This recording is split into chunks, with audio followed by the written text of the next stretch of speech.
Okay, this video is called The Art of the Ancient Greeks, and the reason I'm making it at this time is because, we're right in the lead up to Easter. Easter is March 31st, 2024, and the ancient Greeks are really a major part of the beginning of Christianity. And the ancient Greeks are one of my favorite things to study about. They were fascinating, interesting, and they were most of the ancient world since the beginning of recorded time has been sort of brutal, tyrannical, dictatorial, non-free, whereas the ancient Greeks really promoted the idea of, free speech, especially amongst, of course, the aristocrats, but it was the best thing going on in the world at that time, and it led to so many good things. This picture right here is the allegory of the cave by Plato, the greatest philosophical allegory ever made. And the gist of it is that most of the people, the proles, if you will, are deceived by illusions. And the storytellers, so to speak, put forth illusions, the shadows on the cave wall, and they never know any better. And the idea was that to be an enlightened philosopher, one must climb out of the cave and see things objectively by the light of the sun, what is real truth rather than manufactured truth, manufactured consent, if you will. And Plato really saw Socrates as the great leader of men into the light of truth. And a big part of what this was about was the idea that Socrates was a new type of hero. Plato had been a frustrated playwright, a frustrated politician, but he later was able to combine his skills into becoming a great philosophical writer, the greatest ever. And he wrote his philosophical dialogues like Plato's Republic in the form of a play, different characters speaking their parts. And Socrates was like the superhero, intellectual superhero, and he created something new in literature and in the Greek mind. Before that, the classic hero was, for example, Achilles, a brave warrior, kind of brutal. All right, and then along came Odysseus. And Odysseus was a more interesting hero. He was more clever. We're going to talk about him some more as we go on with the pictures in this painting. But Socrates was an intellectual hero, the hero of philosophy, the saint of philosophy. And it was a new way of seeing things. So we'll go through all of that.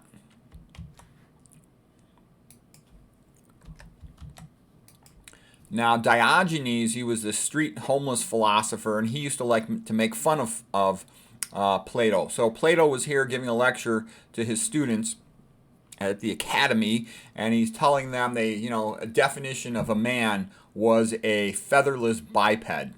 And so Diogenes plucked a chicken and said, look, here's Plato's idea of a man. All right, we're going to come back to Diogenes. Now, here is the painting. And by the way, all these paintings were made by, Christians that I'm aware of. And they're magnificent. So this comes from the Renaissance, from Botticelli. Botticelli and Rogier van der Weyden were the two greatest artists of the 1400s. And this is magnificent. The Greek mythology and literature that goes around it, it's magnificent. It's great. It's beyond good. This is the birth of Venus, and obviously it's a magnificent, beautiful picture. And I used to have my before and after pictures of a woman losing weight, then being like Venus, and a whole bunch of things come from that. Okay, here's another painting by Botticelli, Primavera, the spring. And the Greeks, other than Plato, as Schopenhauer had said it, the Greeks really had a great sense of enjoying life and getting the most out of life, other than Plato. And we're going to get into that because the big separation in Greek philosophy is between the ideas of Plato versus the ideas of Aristotle. Okay? So, this is joyous and fun and happy, and that's how it should be. Now, some of the other forerunners of modern thought and Christian thought are these plays here, like, for example, Antigone. So Antigone was the daughter of Oedipus. He's the guy who inadvertently ended up in the sack with his mother. He didn't realize it. And she is the daughter of Oedipus, the sister of Eteocles and Polynices. So there was a bit of a dispute over who was going to be the new ruler, and they fought, okay?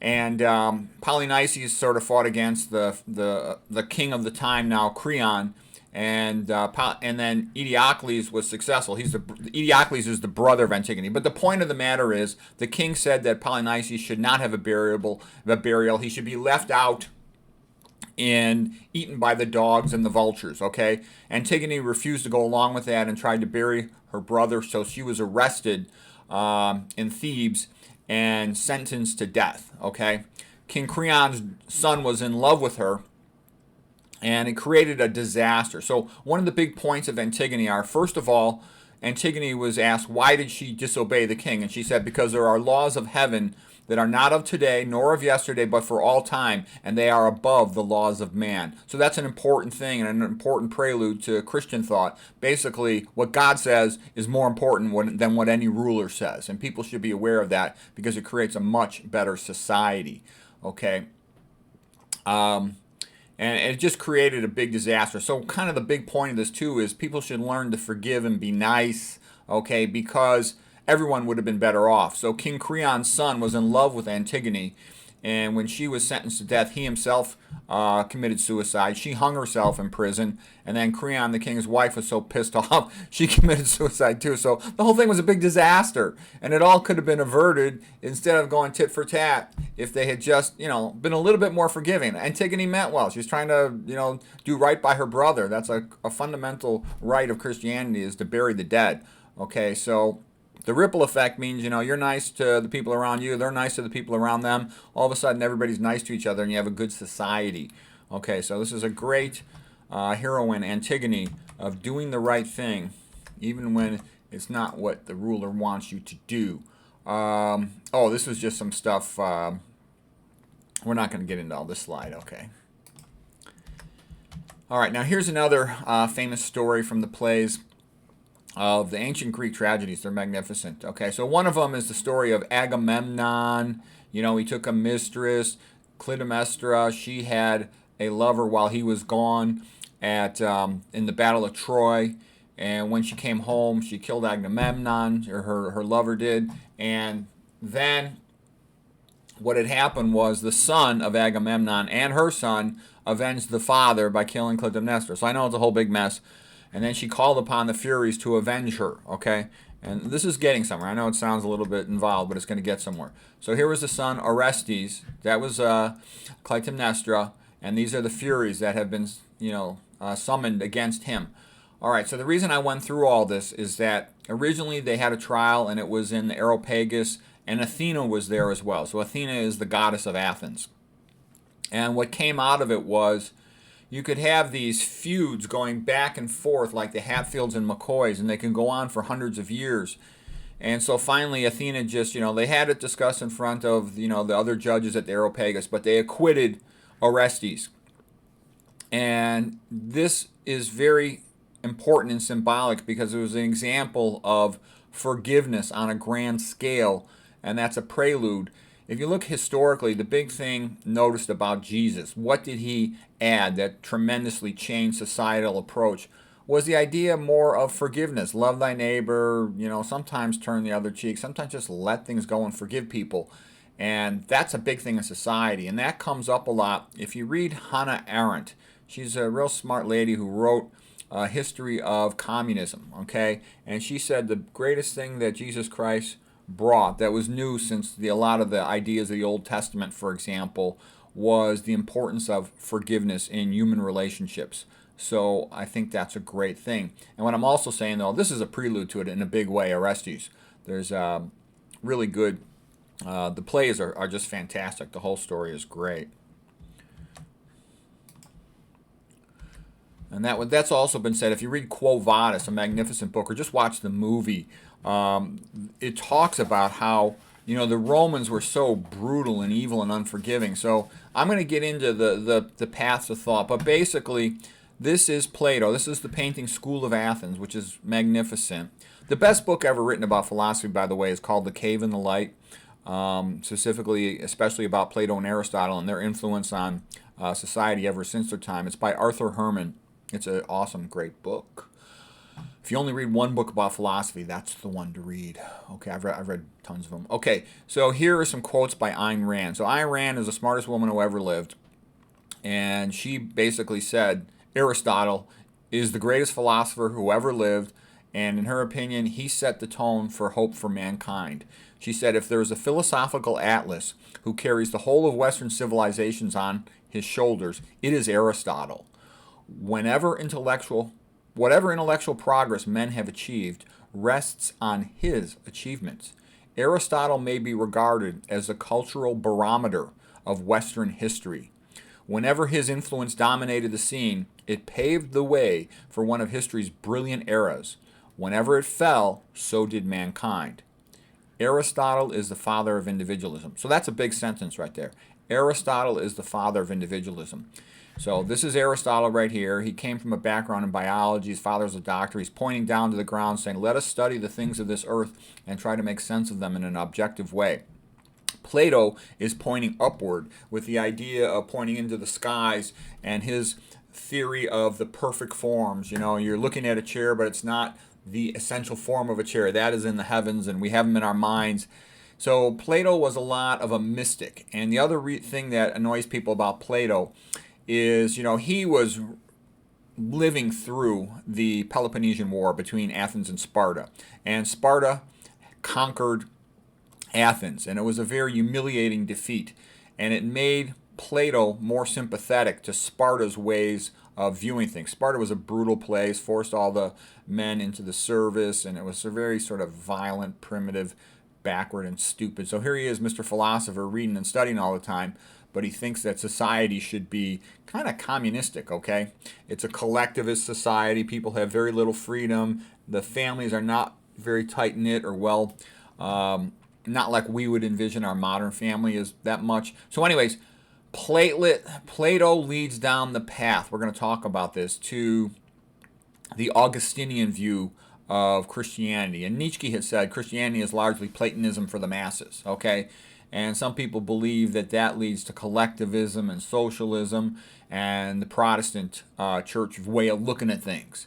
And the other view is that Aristotle sort of led to, you know, individual freedom, and also leads to Thomas Aquinas and scholasticism, like in the 1200s, 1300s, and that movement, which is thought to have led to the Renaissance. And so that has led more of a path down Catholicism. Okay, Catholicism really has a lot more appreciation and celebration of the ancient Greeks, and a celebration of art and sculpture and architecture, and it's more fun.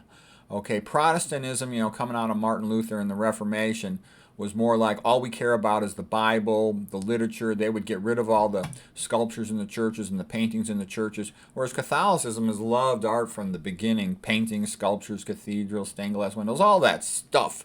Okay, so this magnificent painting basically is mostly Greek philosophers and scholars in the background of Roman-like architecture. Okay, and this is in the stanza signature, or the signature room of the Vatican in Rome, and it was painted by Raphael in 1511. Okay, there's Michelangelo. Raphael admired Michelangelo so much when he saw the Sistine Chapel that he painted him into the picture. Okay, there's Diogenes, the homeless philosopher, sitting on the stairs right there. This is Socrates arguing with Alcibiades and some other people. So it's magnificent. This is one of the greatest paintings of all time. It summarizes so much of what is good of history. So it's a lot of fun to study the history of the arts and philosophy and culture, because we see mankind moving up, getting better, versus when you study regular history, it's just brutal. It's like one tyrant after another. Okay, in 399 BC, Socrates was forced to drink the hemlock. And this is Plato, who's very sad about it, because he basically said, what kind of a city is Athens that it would persecute and condemn to death the greatest man in the whole city, Socrates, okay? This painting is by Jacques-Louis David, 1787, the French artist, and it's a magnificently sad painting. And Socrates said a lot of good common sense things. Here's like typical Socrates. The purpose of philosophy is to determine how we ought to live. And in order to decide how to live well, we should try to learn what is good for us and what is bad for us, and do what is good for us and avoid what is bad for us. There's pretty good common sense. And it had been said of Socrates that he sort of brought philosophy down to the world in a way that all people could appreciate. And a lot of good stuff does come from Socrates, okay? Sometimes he's a little bit of a hypocrite. You know, he accuses the the people he's debating against of being sophist, and he can be a little sophist in his own. But Socrates was very great, and he does deserve to be sort of like the hero of philosophy's origins, and as he's been described as a saint of philosophy. Okay, now this is St. Augustine, who was trained as a rhetorician, around 300 AD is when he lived. And he was trained as a rhetorician, he was a big scholar of Cicero, for example. And he sort of took on a lot of Plato's ideas. And that's what I mean by that's the Platonic, from Plato, strain of thought in Christianity. Okay? And Augustine did some good things, but he was also kind of a pain in the butt with all this predestination stuff, and he's so obsessive. Okay, here's a painting of Aristotle. And the more you learn about Aristotle, you just love the guy. He was the greatest, okay? He basically tried to summarize all the knowledge of his time and to make life better for people. And he wrote on all kinds of things. And we lost lots of his writing. And unfortunately, he didn't write his own books. A lot of what we have written on Aristotle's ideas comes from the notes of his students. So they're a little bit, all over the place and stuff, but there's still a ton of wisdom in there. Basically, the academic systems were shaped by his thought for, the next over 1,500 years. All right, so his theories of speech, his theories of literature, they're fantastic. And I mean, one of the great things that he said, and Ayn Rand pointed this out, is he said that stories and poetry are more important than history, because history only tells you what was, but the stories and the poetry tell you what could be. They give you a role model mentor of what's possible in your mind's eye, so to speak. And they sort of help you to seek a path in the future towards the good. Okay, and he was very academic. I mean, he was trying to classify all the animal species of his time. Very, Alexander the Great, when he would go into new places to conquer them, they would send specimens of the animals of the area back to Aristotle to classify them. He was a biologist as much as a philosopher. Okay, and he was an expert on literature and stuff. Okay, so here's another guy that came along then who was very much influenced by Aristotle. This is St. Thomas Aquinas. And this is a famous painting where he had a vision of himself before Christ. And he's like, I've worked so hard and I feel like I haven't been able to do much.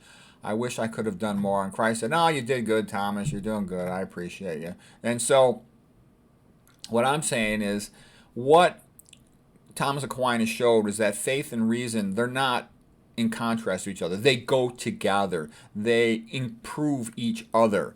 There are obviously obvious differences between, objective science and reason and religious faith and all that. But the basic premises of religious faith in Christianity make people into better scientists. And I've talked about this plenty in my medical lectures. Without biblical Christian type ethics, you can't really even have science, okay? And I'll say that, not completely would I say that 100%, but what I've seen, I've been a doctor over 30 years, is as soon as you throw out biblical ethics, everything becomes about money. And what that means is a new drug, so what if it kills a bunch of people? As long as it makes money and they can get away with it, the big pharma will promote that drug. On the other hand, if they have biblical ethics, they would say, look, this is going to hurt more people than it's going to help. Therefore, we should not lie to the people and say it's a good drug, okay? They've got so much money, they can just pay and cover up all the complications and deaths, so they will do it to make their money. We talked about this in my other lectures, but that's why I think if you're going to have good health care, you have to have biblical ethics. You have to say the individual is more important than our profit in this situation. We're going to do what's right for this person, because otherwise you end up with a chaos, okay? And then sort of the Aristotelian, scholasticism, Thomas Aquinas, Thomism version of Christianity is really sort of the main thread in Catholicism versus the Platonic Augustinian thread with a collectivist bent to it is more of the Protestantism, by the Bible only. And I find that a bit of a joke because the church was in existence for, hundreds of years before the Bible was sort of codified and agreed upon, okay? And what I'm sort of saying is a perfect example is Erasmus is characteristic of Catholicism. he loved to tell jokes and have fun and was pretty open-minded about a lot of things in comparison with Luther. Luther was kind of like my way or the highway, okay? Sola scriptura, only the Bible. Sola gratia, by faith alone is man saved, okay? All right. Erasmus, like, here's just a couple quotes of Erasmus. Well, in my opinion, the things Christians agree about, like Jesus Christo and the saints as role model, and be nice to each other, and make your life a source of goodness and light in the world, they're a billion times more important than all the petty things they disagree with. Okay, here's some quotes by Erasmus. Eagles do not chase flies. To interweave aphorisms is to make language sparkle with gems from antiquity. Your library is your paradise. By labeling the new learning as heresy, they make orthodoxy synonymous with ignorance. So Erasmus was a big scholar, and he was a lot of fun. Like a typical thing Erasmus did, he wrote a book called In Praise of Folly.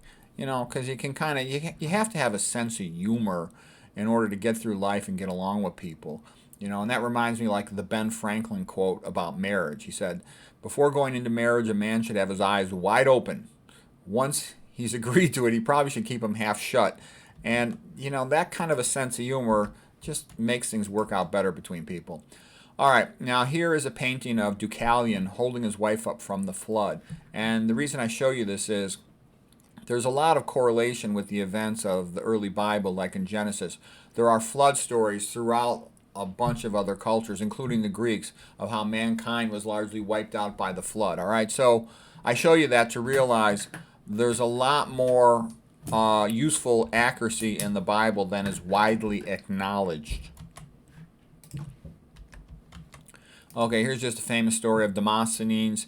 As a young boy, you know, his parents died early and he kind of got ripped off of his inheritance, and he taught himself to be a good public speaker so that he could, you know, serve as his own lawyer and, you know, not get ripped off for his inheritance in court.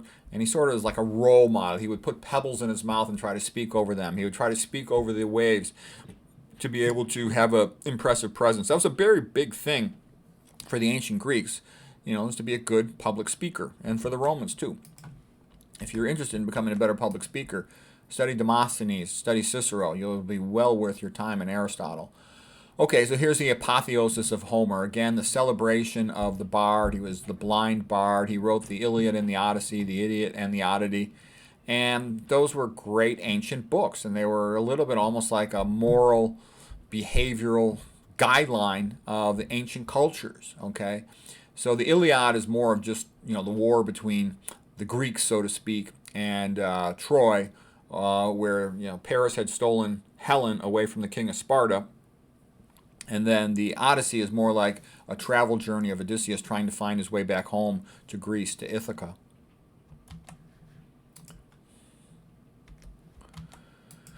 Okay, so here's the flowering of Greece, and you know the Greeks made lots of really beautiful buildings, and they have the Acropolis, the buildings up on a hill, and they were magnificent. When you study the Greeks, man, you can't help admiring them. And Schopenhauer is one of the greatest philosophical geniuses of all time.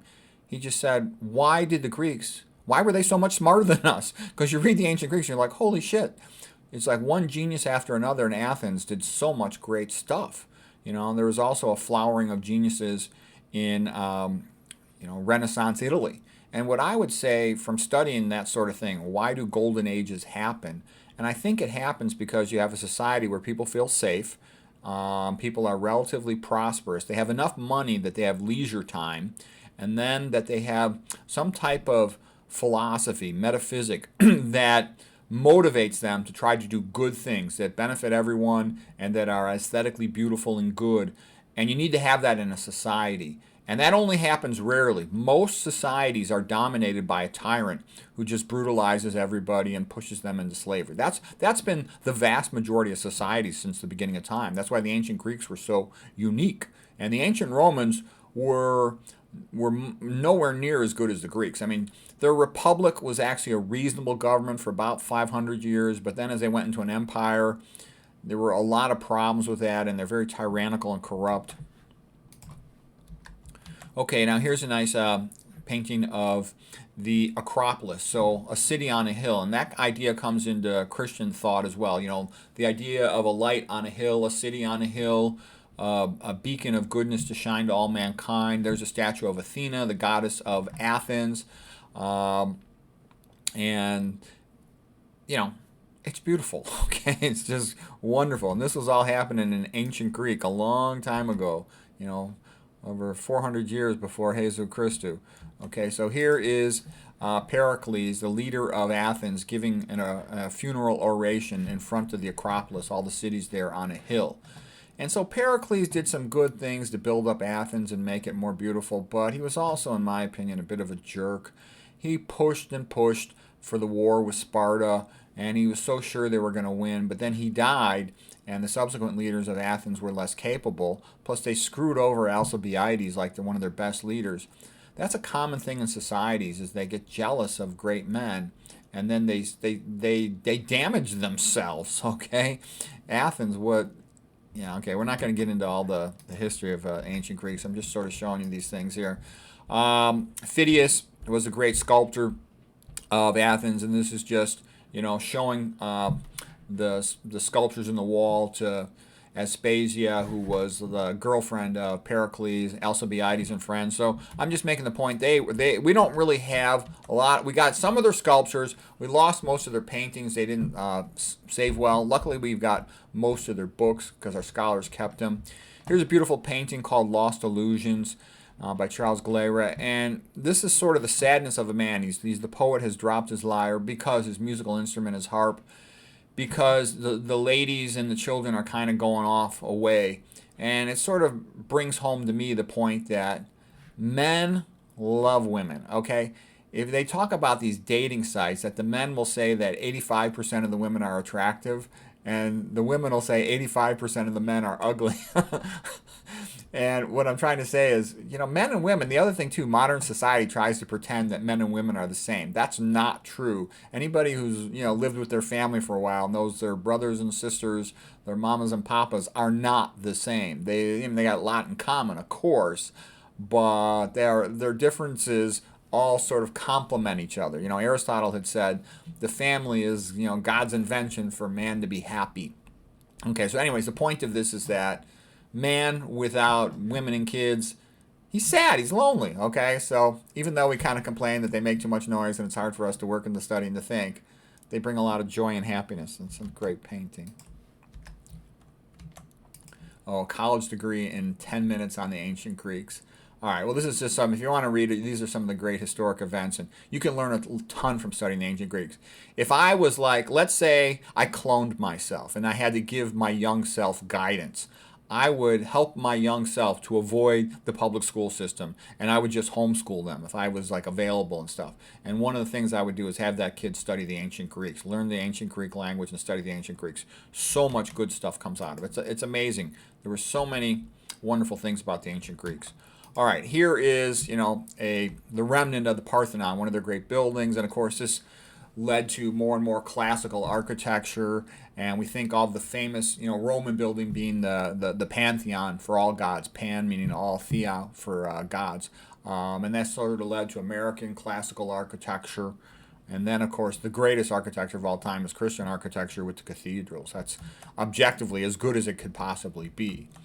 Okay, so after the fall of Troy, this was Aeneas, and he was like a young prince, and he basically carried his father out of ancient Troy. That's Anchises. His son also went with him, Ascanius.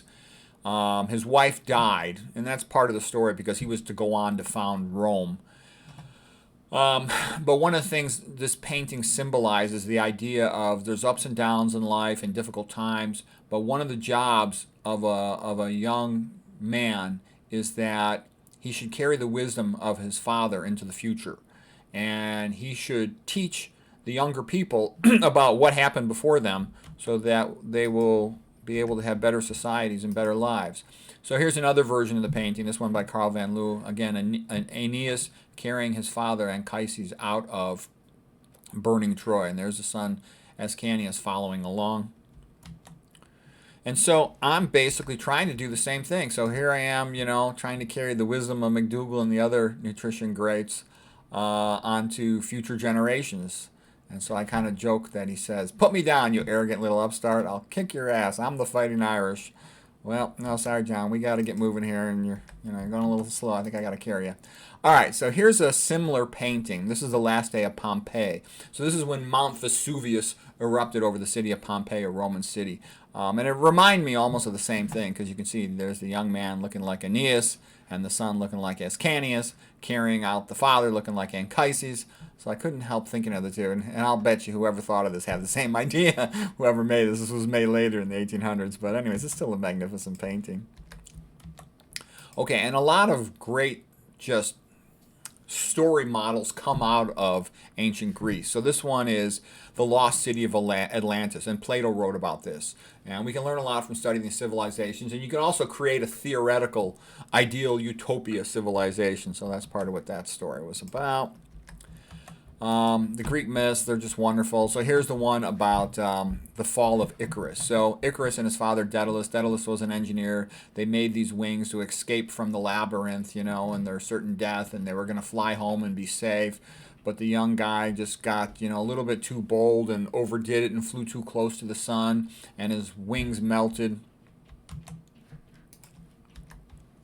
And he goes crashing down into the sea. And the point of this painting, Landscape with the Fall of Icarus by Bruegel, was that, life goes on and people just ignore it. So not a very encouraging painting, but it's still beautiful. And then the next one's a little more sympathetic. We've got the young Icarus here, and, the ladies of the lake, the sirens, whatever you want to call them, they're consoling him and mourning his premature death. Okay, it's called Lament for Icarus by Herbert James Draper is the name of the painter for this one. Okay, here's another Greek myth. And this one is Ariadne, daughter of the king of Minos on the island of Crete, giving Theseus a ball of yarn that he's going to use to find his way out of the maze, the labyrinth, after he fights the Minotaur, the half-man, half-bull. Okay, and they fell in love. It's a long story. She ended up marrying Bacchus. We're not going to get into all that. I'm not going to go into too much on the myths. This is not about Greek literature. This is more about Greek art and how it's a prelude to Christianity. And a lot of these things are kind of funny. So here's Pandora opening the box, okay? So, of course, she was told not to open the box, which made her more curious, so she opened the box. And what came out of it, though, was all these problems. And so the reason why this is kind of funny is because it's a lot like the Bible, where it kind of blames things on Eve. This woman, she can't control herself, curiosity, and she does something stupid, causes all these problems for everybody. And so the ancient Greeks kind of had the same thing. Oh, it was Pandora's fault. But, of course, there's more to it than that. But it's a little bit funny that that's what they do. Okay. Zeus was pissed off that Prometheus had stolen fire and given it to man. So Zeus gave Pandora this mysterious box that was beautiful with high curiosity. And he gave it to the brother of Prometheus, who was named Epimetheus, or Afterthought. Okay, so anyways, that's the joke with that. The story of this Pygmalion and Galatea, the sculpture, and then he wishes the sculpture would come to life because he's fallen in love with her, and then eventually she does. And, this scientist, Gerald Pollack, he's the guy who figured out the fourth phase of water. He says, scientists love their models almost as much as artists do. Okay, and this is like the fantasy of the nutrition guy. He's lonely, and he's going to coach this fat girl into being healthy and thin and as beautiful as she can be. And as soon as she gets all beautiful, she tells him to take a hike. So it's the nutrition fantasy joke. Okay, here's Phryne at the Areopagus. And she was a lady who had gotten herself into trouble for blasphemy. And the judges at the Areopagus, that's the court of the ancient Greeks on the Acropolis, were going to judge her guilty. And her lawyer said, no, she's innocent. And he took her robe off, and the judges, she's so beautiful, they all felt sorry for her, and she was acquitted. That's sort of a famous story, and she became a goddess-like person in their society.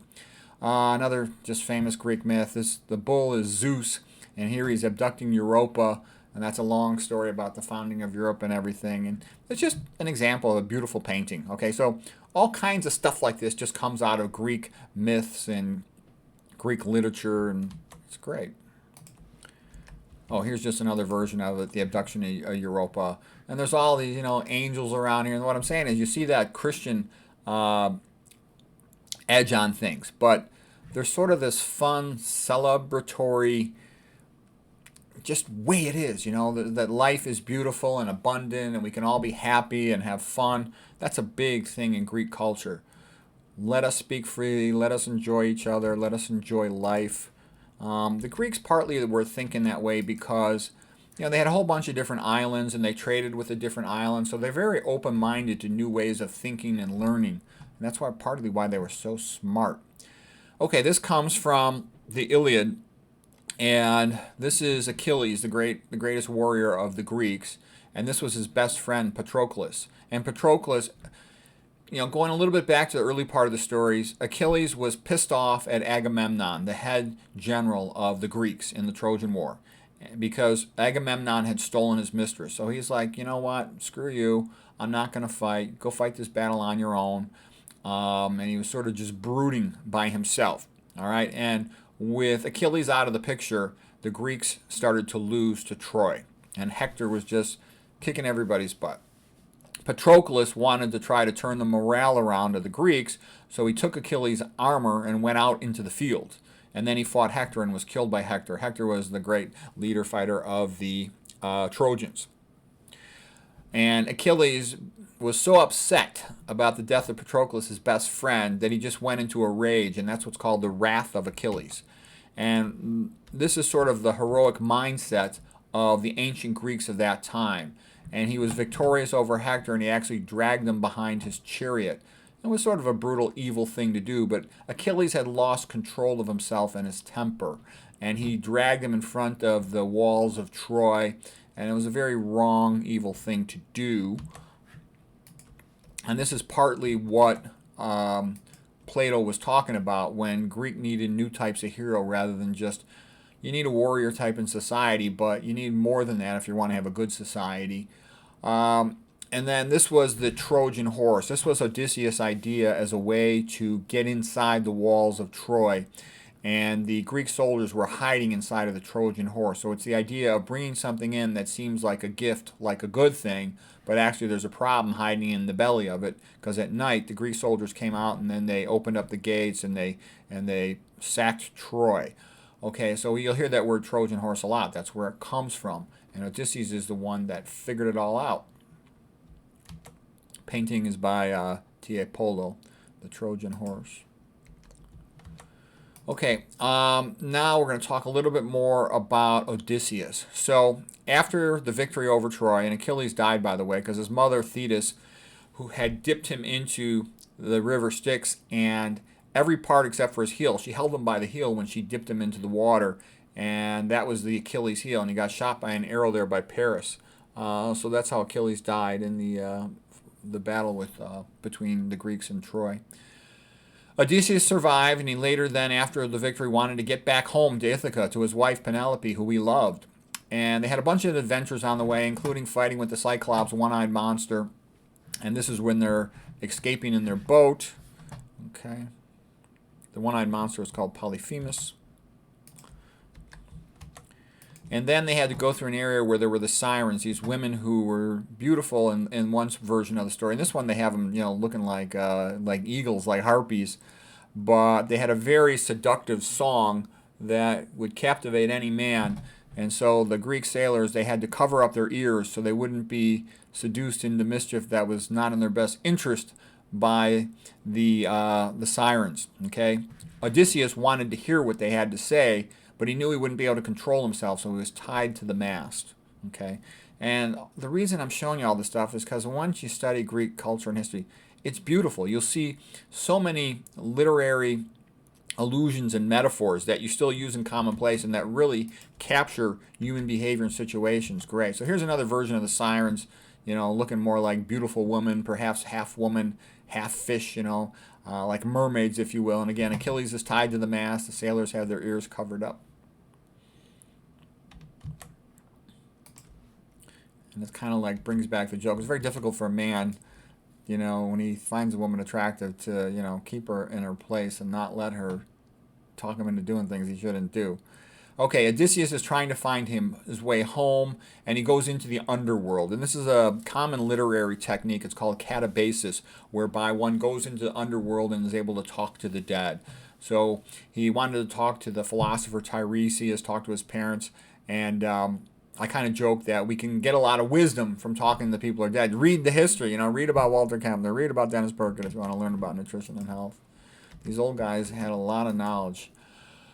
All right, now here's Pythagoras. He was a brilliant Greek philosopher, mathematician, and he was a big proponent of the vegan diet. So people would describe a vegetarian diet before 1800. They'd call it a Pythagorean diet, okay? And he helped invent the original musical scale. And here's the Pythagoreans celebrating the sunrise. Sounds like pretty good health. Vegan diet, enjoying sunshine, enjoying music.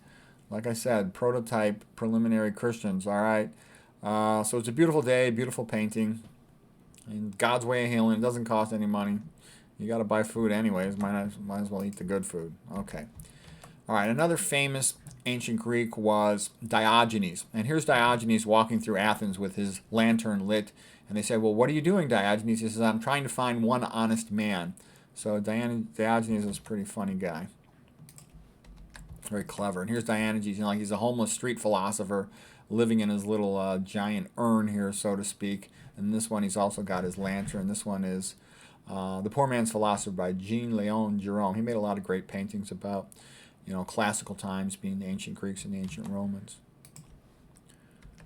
Oh, here's a famous story of Diogenes was seated by his little home there in the streets, and Alexander the Great came through Athens, and he had heard all these stories about Diogenes, so he wanted to meet him. And so he was the great, richest, most powerful man in the world. He said to Diogenes, is there anything I can do for you? If it's within my power, I will be happy to do for you. What could I do for you, Diogenes? Diogenes says, you know what you could do for me? You could get out of my sunshine, okay? You're blocking my light. Okay, here is the great and mighty Zeus and his symbol, the lightning bolt and the eagle. Okay, so he wanted to keep fire for himself. But Prometheus went on to Mount Olympus and he stole fire and he gave it to mankind. So he's the great hero of mankind, the savior of mankind. Oh, by the way, the Romans they loved the Greek philosophy, mythology, and stories, and they often changed the name. So Zeus became Jupiter. Okay, Hera became Juno, but they kind of jokingly made like Jupiter is a planet, of course, but Juno was this satellite that goes around it. So they named Hera as that. It's searching for Zeus. So that's a bit of a joke. And then the moons were named after lovers of Zeus because Zeus was running around, he had a bunch of mistresses. And so that's what they named the moon. So it was kind of entertaining. Okay, here's another picture of Prometheus. They had him tied to a rock, and every day the eagle would come and eat his liver. The liver is able to regenerate itself, so if they eat a little bit of liver, it can grow back. But that's quite the sound. And the gist of it being that when a man does something good, he often gets punished for it. It's just like, if you're a nutrition doctor, you're always scared. Big Pharma's going to come and do something to hurt you, or big food.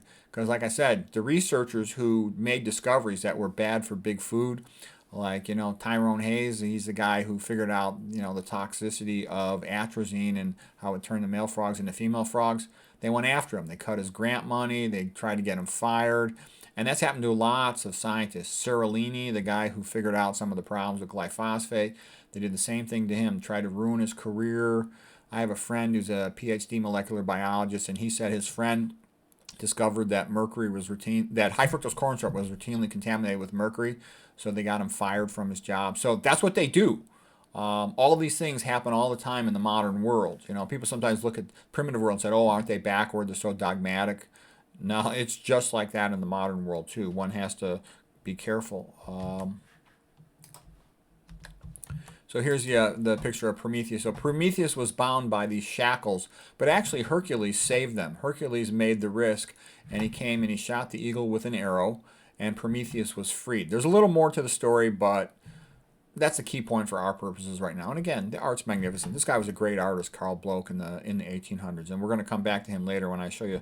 I'm just going to show you a whole series of paintings for Easter week, and we're just sort of building up to it by going through the ancient Greeks today. And this was St. Paul preaching in Athens at the Areopagus, painting by Raphael in 1515. And this is, the 1 Corinthians from St. Paul. If I speak in tongues of men and angels but have not love, I am a noisy gong or a clanging cymbal. And though I have the gift of prophecy and understand all mysteries and all knowledge And though I have all faith that could move mountains, but have not love, then I am nothing. Okay, so this is a big point here. This is kind of what I'm saying, that the reason why modern medicine stinks and it's a big joke is because it does not love the patient. It actually, the people who run the show, they hate the patients, okay? And so even like a school teacher wants to help the kids, but they have to work in a system that's against the interests of the kids in the public schools. And so what I'm saying is, as an individual doctor or teacher, we all do the best we can, but understanding the big picture helps us to do even better.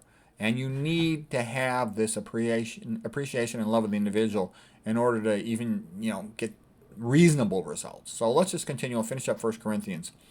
Love is patient. Love is kind. Love does not envy or boast. It is not arrogant or rude. It does not insist on its own way. Love does not rejoice in wrongdoing, but it does rejoice with truth. Love bears all things, believes all things, hopes all things, endures all things. Love never ends. As for prophecies, they will pass away. As for tongues, they will cease. For we know now in part, and we prophesy in part. But when the perfect comes, the partial will pass away. What I now know in part, I then shall know fully. So abide by these three, faith, hope, and love. And the greatest of these is love. Okay, 1 Corinthians. Okay, so what I'm showing here too is, white is the color of faith. Green is the color of hope. Red is the color of love. And those are the three colors of Christianity, faith, hope, and love. White, green, and red. And that's one of the points I'm saying. The greatest, most important part of Christianity is this idea of love and kindness, doing the right thing, love thy neighbor, all that stuff, because that's what makes life good for everybody. And as St. Paul was saying here, the love is more important than the other stuff, okay? Think about a mother's love and a father's love too. They do what's right for the kid because they love the kid no matter what, okay? And that makes things in the long run better for everybody as it ripples outward. And, the New Testament was written in Greek, okay? There's a reason for that, okay? Greek is a fundamental component of Christianity and Christian thinking. So anyways, I hope you enjoyed those art paintings, and I've got a whole bunch more paintings, art history lectures that are coming up for Easter week, and I hope you'll find them interesting and useful.